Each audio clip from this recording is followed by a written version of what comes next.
जय श्री राम। जय माता दी। ओम या देवी सर्वभूतेषु मातरूपेण संस्थिता नमस्तस्यै नमस्तस्यै नमस्तस्यै नमो नमः। दुर्गा सप्तशती का पाठ व उसका अध्ययन करने से माता भगवती की कृपा और उनका आशीर्वाद प्राप्त होता है। जय माता दी। अथ विनियोगः। प्रथम चैत्र के ब्रह्मा ऋषि महाकाली देवता गायत्री छंद नंदा शक्ति रक्तदंत का बीज अग्नि तत्व और ऋग्वेद स्वरूप है। श्री महाकाली देवता की प्रसन्नता के लिए प्रथम चैत्र के जप में विनियोग किया जाता है। अब विनियोग के बाद माता का ध्यान करते हैं। अथ ध्यानम। भगवान विष्णु के सो जाने पर मधु और कैटभ को मारने के लिए कमल जन्मा ब्रह्मा जी ने जिनका स्तवन किया था, उन महाकाली देवी का मैं सेवन करता हूँ।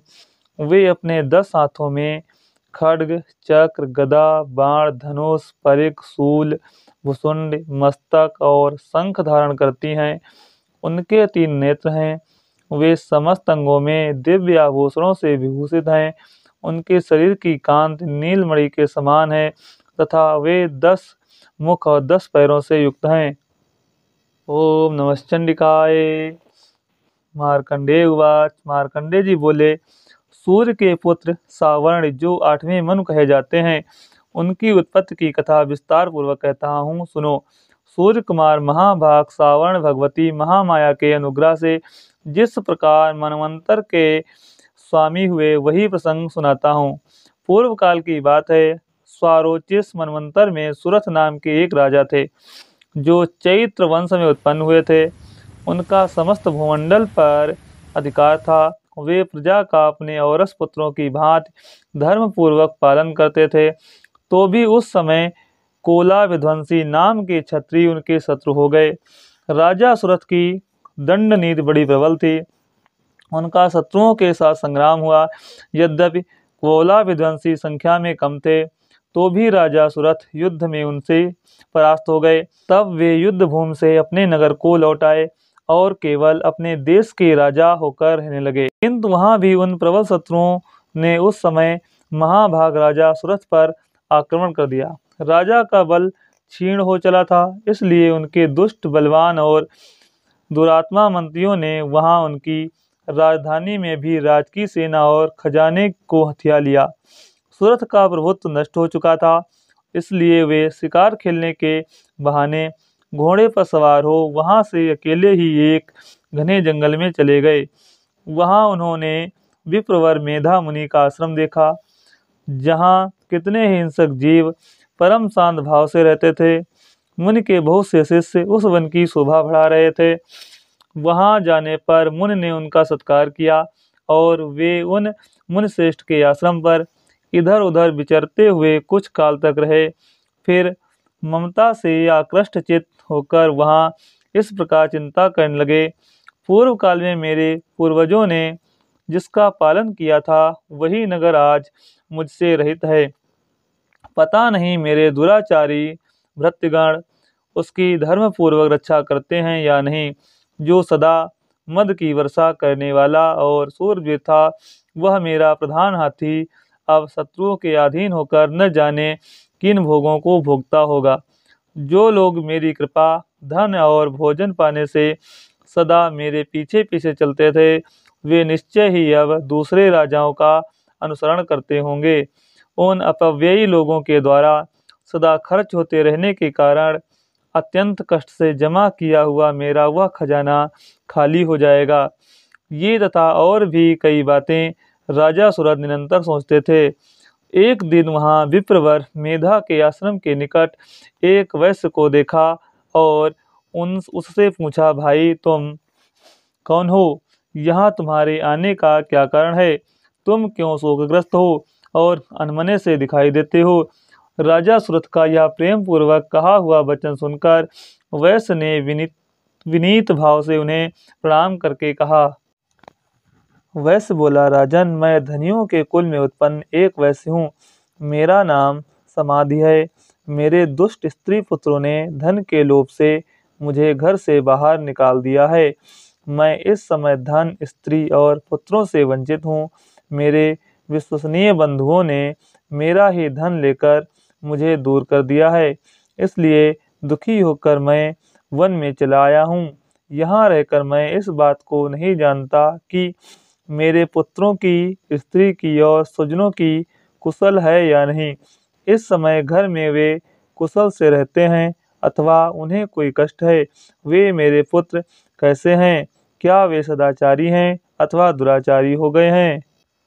राजा ने पूछा, जिन लोभी स्त्री पुत्र आदि ने धन के कारण तुम्हें घर से निकाल दिया, उनके प्रति तुम्हारे चित्त में इतना स्नेह का बंधन क्यों है?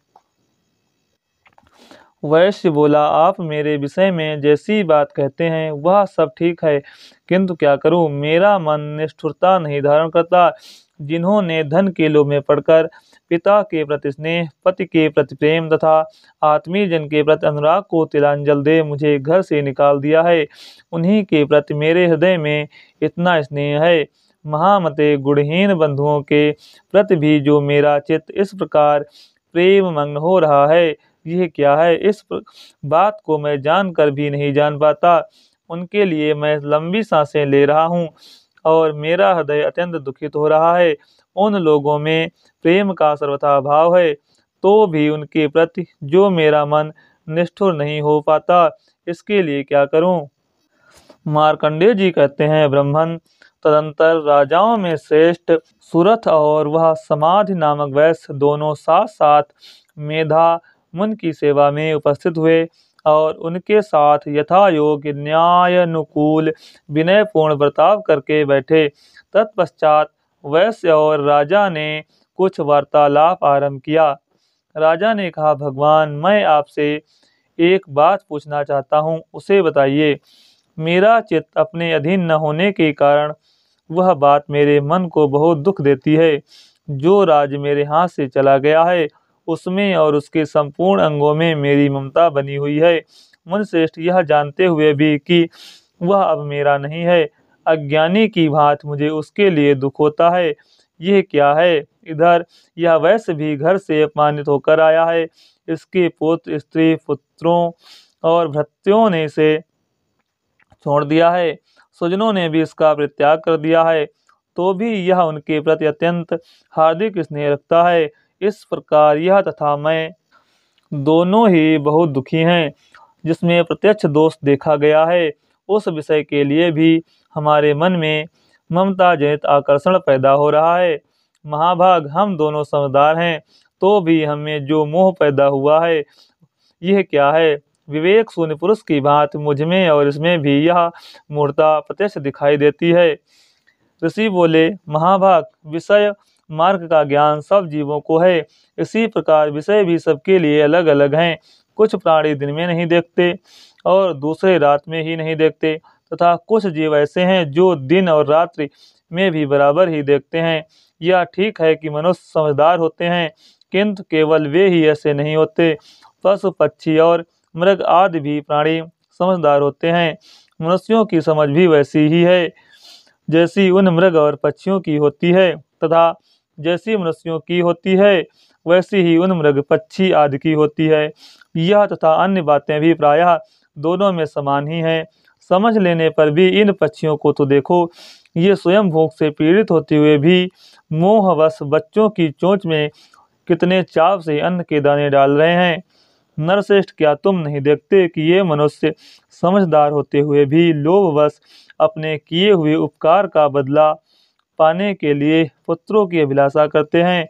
यद्यपि उन सब में समझ की कमी नहीं है, तथापि वे संसार की स्थिति बनाए रखने वाले भगवती महामाया के प्रभाव द्वारा ममतामय भंवर से युक्त मोह के गहरे गर्त में गिराए गए हैं। इसीलिए इसमें आश्चर्य नहीं करना चाहिए। जगदीश्वर भगवान विष्णु की योग निद्रा रूपा जो भगवती महामाया हैं, उन्हीं से यह जगत मोहित हो रहा है। वे भगवती महामाया देवी ज्ञानियों के भी चित्त को बलपूर्वक खींचकर मोह में डाल देती हैं। वे भी इस संपूर्ण चराचर जगत की सृष्टि करती हैं, तथा वे ही प्रसन्न होने पर पुण्यों मनुष्यों को मुक्त के लिए वरदान देती हैं। वे ही पराविद्या, संसार बंधन और मोक्ष की हेतुभूता सनातनी देवी तथा संपूर्ण ईश्वरों की भी अधीश्वरी हैं। राजा ने पूछा, भगवान जिन्हें आप महामाया कहते हैं वे देवी कौन हैं? ब्रह्मन, उनका आविर्भाव कैसे हुआ तथा उनके चरित्र कौन कौन हैं? ब्रह्मवेत्ताओं में श्रेष्ठ महर्षि उन देवी का जैसा प्रभाव हो, जैसा स्वरूप हो और जिस प्रकार प्रादुर्भाव हुआ हो वह सब मैं आपके मुख से सुनना चाहता हूँ। ऋषि बोले, राजन, वास्तव में तो देवी नित्य स्वरूपा ही हैं। संपूर्ण जगत उन्हीं का रूप है और उन्होंने समस्त विश्व को व्याप्त कर रखा है तथा उनका प्राकट्य उनके प्रकार से होता है। वह मुझसे सुनो। यद्यपि वे नित्य और अजन्मा हैं तथापि जब देवताओं का कार्य सिद्ध करने के लिए प्रकट होती हैं उस समय लोक में उत्पन्न हुई कहलाती हैं।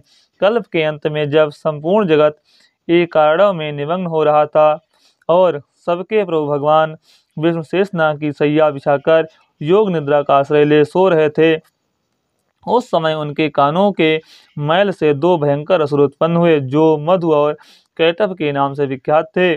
वे दोनों ब्रह्मा जी का वध करने को तैयार हो गए।